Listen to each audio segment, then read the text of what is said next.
யக்ஷினி குபேர லோகத்துல தேவதையா வாழ்ந்தவங்க. அவங்க பூமியில இருக்க செல்வங்கள் எல்லாம் காக்கிறதுக்காக பூமிக்கு வராங்க. அந்த நேரத்துல மகாராஜா எப்படியாவது மாயாவை பிடிச்சிடணும்னு சொல்லிட்டு ஒரு தாமரை பூவை கண்டுபிடிக்க ஒரு குளத்துக்கு போறாங்க. அந்த தாமரை பூ 200 வருடத்துக்கு ஒரு தடவை பூக்கிற பூ. அந்த பூ கையில இருந்தா யக்ஷினி எங்க இருந்தாலும் கண்டுபிடிச்சிடலாம். மகாராஜா நாகலோகத்தை சேர்ந்தவர். அந்த லோகத்தையே அழிச்சிட்டு குபேரன் அங்க இருக்க செல்வங்கள் எல்லாம் கொண்டு வந்துட்டு இருப்பாரு. அதனால 64 யக்ஷினி ஆகின மாயாவை கண்ட்ரோலுக்கு கொண்டு வந்து மாயா மூலியமா அந்த குபேர லோகத்துக்கு போகணும்னு சொல்லி முடிவு பண்றாரு. இந்த நேரத்துல நம்ம ஹீரோ கிருஷ்ணா பப்புக்கு போறாரு. அங்கேயும் மாயாவும் வந்துடுறாங்க. 2 பேரும் நல்லா ட்ரிங்க்ஸ் பண்ணிட்டு டான்ஸ் ஆறாங்க. மயக்கத்துல இருக்க மாயாவை ரூம்ல இட்டுன்னு போய் விடுறது போறாரு. அங்க மாயா கிருஷ்ணா கிட்ட நெருங்குறாங்க. இதெல்லாம் வேணான்னு சொல்லிட்டு கிருஷ்ணா அங்க இருந்து வராரு. இதை தன்னோட தங்கச்சி புருஷன் பார்த்துட்டு கிருஷ்ணாவை அவங்க வீட்டுல சொல்லிடுறாரு. கடைசியா கிருஷ்ணா மாயாவை லவ் பண்றதா அவங்க வீட்டுல சொல்லி கல்யாணமும் பண்ணலான்னு முடிவு பண்றாங்க. மாயா இங்க உலகத்துலதான் இருக்கா, எப்படியாவது அதை கண்டுபிடிக்கணும்னு சொல்லிட்டு மகாராஜா அந்த தாமரை பூவால ஒரு வரைபடத்தை வரைஞ்சி கிருஷ்ணா வேலை செய்யற ஹோட்டல்ல மாட்டி வச்சிடறாரு.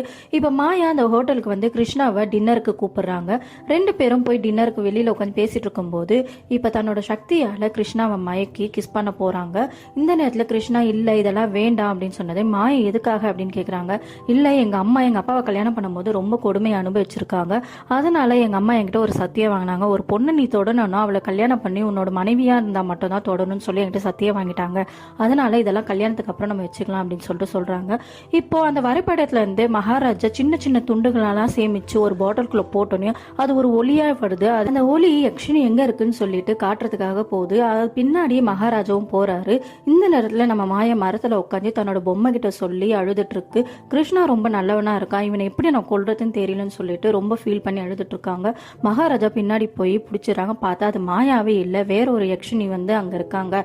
உடனே யக்ஷினியோட சக்தி எல்லாம் மகாராஜா வாங்கிட்டு உனக்கு உன்னோட சக்தி திருப்பி வேணும்னா மாயாவை என்னோட ஒப்படைச்சிட்டு நீ உன்னோட சக்தியை வாங்கிக்கோன்னு சொல்லிட்டு அங்க வந்து மகாராஜா போயிடுறாரு. கிருஷ்ணா கிட்ட நெருங்கத்துக்கு ஒரே ஒரு வழிதான் கல்யாணம் பண்ணா மட்டும்தான்றதுனால இப்ப மாயா கிருஷ்ணாவை பார்த்துட்டு கல்யாணம் பண்ணிக்கிறதுக்கு சம்மதம்ட்டு சொல்லிடுறாங்க.